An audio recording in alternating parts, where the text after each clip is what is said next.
Stop wasting your healthiest remaining years working for a number that some suit at a desk made up while he was eating a steak dinner you paid for. I am talking about that $6 million target that keeps you staring at the ceiling at 3 a.m. while your back hurts and your boss is texting you about a spreadsheet. Vanguard just dropped some research that is honestly making me want to throw my coffee through a window because it is trapping good people in cubicles for an extra decade. They want you to believe that you absolutely must replace 80% of your pre-retirement income before you can even think about touching a golf club or sleeping in. If you make $300,000 today, these big bank geniuses say you need $237,000 a year every single year until you kick the bucket. Let us do some quick math on a napkin. That is a $6 million portfolio if you follow the 4% rule like a good little soldier. Do you know how many people actually have $6 million in investable assets in the United States? It is about 1.5% of households, so Vanguard is basically giving advice that only applies to the top 1% and telling the rest of you to keep grinding until you are 75. Listen to me, you are not behind. The math they are feeding you is just lazy and designed to keep your assets under their management so they can collect those sweet fees. Generic retirement advice is like buying a pair of shoes that is one size fits all. It fits absolutely nobody, and it gives everyone blisters. Let us look at a real couple I talked to. 62 years old, making $300,000 with $2.5 million saved in a mix of VO and some boring bonds. Under the Vanguard model, they are a lifetime away from retiring, and they felt like total failures when they looked at their 401k balance. They thought they had to grind for another 11 years, hitting the clock until they are 73 just to reach that mythical $6 million finish line. But when we actually sat down and looked at their bank statements, not their salary, we found out they only spend $179,000 right now.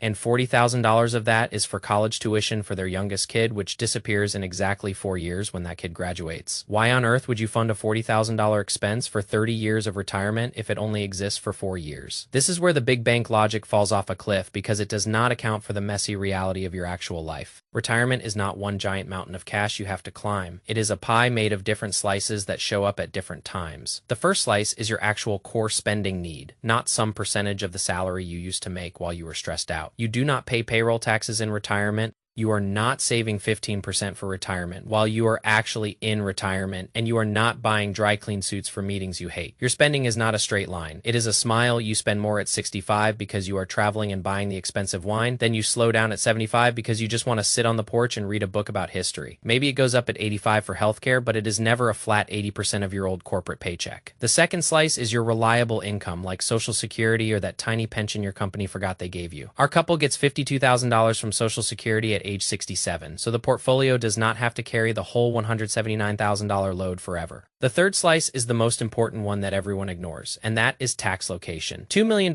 in a Roth IRA is a completely different animal than $2 million in a traditional 401k. Uncle Sam owns a huge chunk of your pre-tax accounts, so if you don't T-plan for that haircut, you are going to be in for a very cold shower. When we ran the real numbers for this couple using actual spending instead of a generic ratio, they were not 11 years away. They were actually 17 months away from total freedom. Think about that for a second. That is a 9.5-year difference in your life. Those are years where you can still hike, still travel, and still remember why you liked your spouse in the first place. Those 9.5 years were almost stolen by a research paper that did not know their kid was graduating college or that they were willing to be flexible. The secret sauce to retiring early is flexibility, not just a big number if the market takes a dump. Are you willing to cut your vacation budget by 5% for 1 year? If you say yes, your probability of success goes from 60 to 95% almost instantly. The Vanguard model assumes you are a robot who never changes, but you are a human who knows how to budget when things get tight. Stop chasing a generic percentage and start building a withdrawal pie chart that reflects your real life. Look at your taxable accounts versus your tax accounts and see who actually owns that money. Check your mortgage statement. Is it going away in 5 years? Because that is a massive slice of your spending that just vanishes. If you stay at that job for 10 extra years just to hit a $6 million goal you do not need, you are losing the game of life. You can always make more money, but you cannot buy back your 60s no matter how many zeros are in your bank account. Do not let a research paper from a company that wants your money tell you when your life is allowed to start. I want you to look at your bank app right now and look at what you actually spent last month, not what you earned. Subtract the 401k contributions, subtract the Social Security taxes, and look at the real number. Think about the day you finally turn off that 6 a.m. alarm clock for the last time. Imagine walking into your kitchen, making a slow cup of coffee, and realizing your time belongs to you and not some vice president of marketing. The Vanguard paper says you need 80% of your pay, but they did not ask if you still have a commute. They did not ask if you are still buying lunch at the expensive deli across from the office every single day. They just hit a button on a calculator and told you to keep working. If you need $179,000 to live and you get $52,000 from Social Security, your portfolio only needs to fill a $127,000 gap. At a 4% withdrawal rate, that is $3.1 million, not $6 million. And once that college bill drops off, your gap shrinks even more to $87,000. Suddenly, your $2.5 million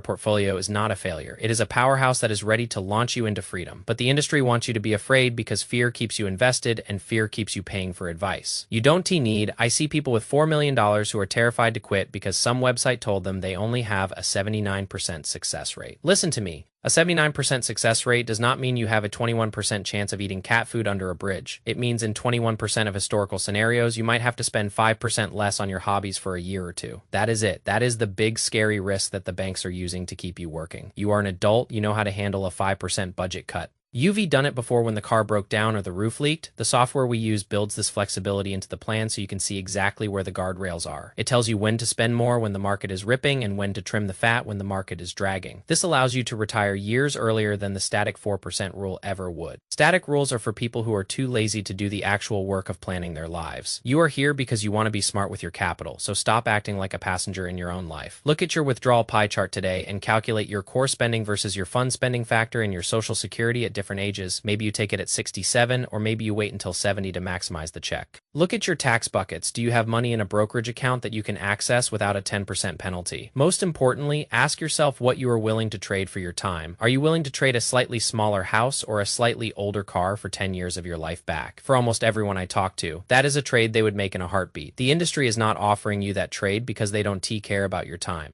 They care about your assets. Data is the only cure for the fear that the financial media pumps into your brain every day. When you see that your $2.5 million is actually 17 months away from supporting your dream, the stress just melts away. You start looking at your boss like he is a temporary inconvenience instead of a permanent master. You start realizing that you are the one in the driver's seat. The couple in our case study was shocked because they had been told they were behind for years. They thought they were failing because they weren't at the $6 million mark that the Vanguard paper suggested. But once we looked at their life, the truth came out and they were ready to fly. I am the guy who is going to tell you the truth, even if it makes the big banks look like they are full of it. My loyalty is to you, the person trying to build a real life with real money. Go back and audit your expenses with a red pen and be absolutely ruthless. Distinguish between the things you need to survive and the things you were told you need to be happy. Account for every single tax dollar and factor in the flexibility of your lifestyle. If the numbers say you are ready, then have the courage to walk away from the paycheck. The hardest part of retirement planning is not the spreadsheet. It is the mindset shift from being a hoarder to being a user of capital. It is trusting that your years of skipping the luxury car and the designer clothes have actually paid off. Do not let a generic research paper steal your best years. You work too hard for that money to let it sit in an account while you rot in a meeting room. You deserve to enjoy the fruits of your labor, while your body still works and your mind is still sharp. If this video opened your eyes even a little bit, hit that like button so the algorithm can save someone else from a decade of unnecessary work. Drop a comment below and tell me your real spending number, not your salary. Let us get real about what it actually takes to be free. If you want to see how to actually build that withdrawal plan so you don't get crushed by taxes, watch the next video. I am going to show you exactly which accounts to drain first to keep the IRS out of your pocket. It is the missing piece of the retirement puzzle that the big firms want. Tell you. Thanks for hanging out with me today. I know your time is the most valuable thing you have. I am DD07 and I will see you in the next one when we go even deeper into the numbers. Do not settle for generic advice and do not let fear run your life. The math does not lie. But the shortcuts definitely do. Go get your time back because nobody is going to give it to you for free. Every dollar you put into VO or SHG was a soldier you sent out to fight for your freedom. It is time to bring the troops home and let them serve you. Do not wait for 73 if the data says you can do it at 63. Those 10 years are the difference between a life of regret and a life of total adventure. Check your accounts, run the numbers again, and be honest about your spending. I promise you the finish line is closer than it looks. Stop listening to the people who profit from your anxiety. Listen to the data and trust the process you have built over the last 20 years. You've got the assets, you've got the plan. Now you just need the courage to hit the exit button. The corporate world will replace you in a week, but your family will never get those years back. Choose them over the spreadsheet, choose your health over the bonus, choose your freedom over the Vanguard 80% rule. I am out here doing the work so you don't have to guess. Keep your expenses low and your expectations high. The world is a lot bigger than your office window. Go see it while you still can. I'll leave in the comments if you have questions about your specific situation. Let us build something real together. If you are in your 20s right now, you probably feel like you are just trying to figure things out. You are making some money, you have a ton of expenses, and you are spending it as fast as it comes in. But there are a few financial decisions in this decade that end up mattering way more than what most people realize. I am talking about the habits that will make or break your entire financial future. If you can dial these in while you are 22 or 25, you can get way ahead of the pack. The first decision is how you handle your first real income jump. You go from making $18 an hour to making $35 an hour, and you feel like a king. Most people immediately go out and buy a new car or a $2,000 watch because they want to look the part. That is lifestyle inflation, and it is the fastest way to stay poor forever. You should be asking yourself, if you adjust your lifestyle every time you get a raise, are you the person who gets a $10,000 bonus and spends $12,000 on a vacation? Or are you the person who keeps the gap between income and expenses getting wider every year? I was super frugal in my early 20s. I lived in an apartment with no furniture for 6 months. I just had my desk, my bed, and my brokerage account growing every single week. Now that I make more money, I still live within my means, and that gap has become a canyon. The second decision is whether you build an emergency fund or just ignore it because it is boring. Cash sitting in a high-yield savings account feels like wasted potential when the market is ripping, but eventually life is going to throw some trash at you, and it is going to cost money. If you don't have an emergency fund, you have to sell your investments or take on high interest debt. Selling your VO at a loss just to fix a transmission is a financial tragedy. A small fund of $1,000 reduces panic and keeps you from making emotional decisions. The third decision is how you treat debt, specifically that high-interest poison.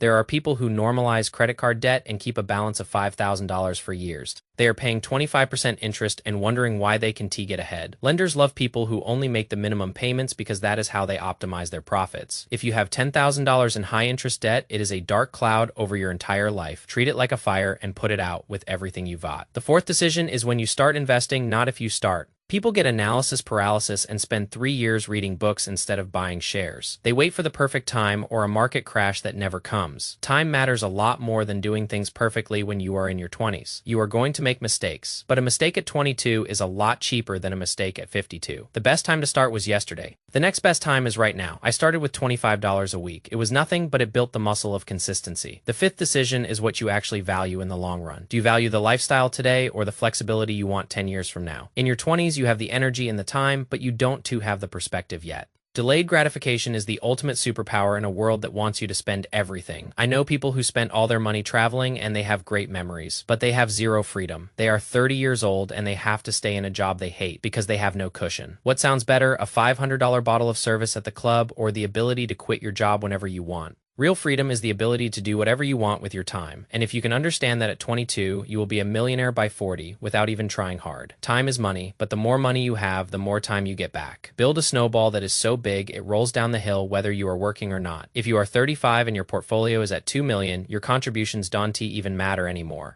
The market is doing all the heavy lifting while you are out living your life.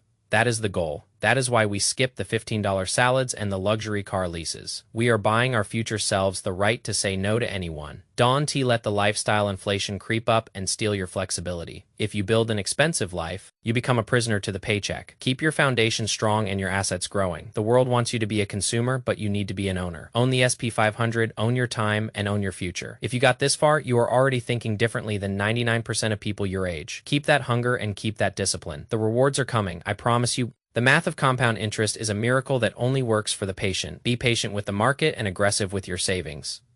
I'll see you in the next video where we talk about how to optimize your tax buckets. Don't miss it because the IRS wants their cut and we aren't giving it to them. Peace. One more thing for the people who think they can wait until they are 30. If you start at 20 and invest $500 a month, you have $2.6 million at 60. If you wait until 30 to start, you only have $1.1 million. That 10-year delay cost you $1.5 million. That is the price of waiting. It is the most expensive mistake you will ever make. Don't pay that price. Get started today. Even if it is just $10. Build the habit and the wealth will follow. I am serious. Go open that account right now. Don't wait for Monday. Don't wait for your next raise. Do it now. Your 60-year-old self will thank you for the extra $1.5 million. I am out for real this time. Stay sharp and keep stacking those shares. The finish line is closer than it looks if you just keep walking. See you later. Peace. One last thought. Don't let the news scare you out of the market. The media sells fear because fear gets clicks. The market has survived wars, inflation, and pandemics. It will survive whatever is happening this week too. Just keep buying in Dante. Look at the daily fluctuations. The long-term trend of human progress is up and to the right. Bet on that, not on the headlines. Okay, I am actually going now. Go be great. Peace.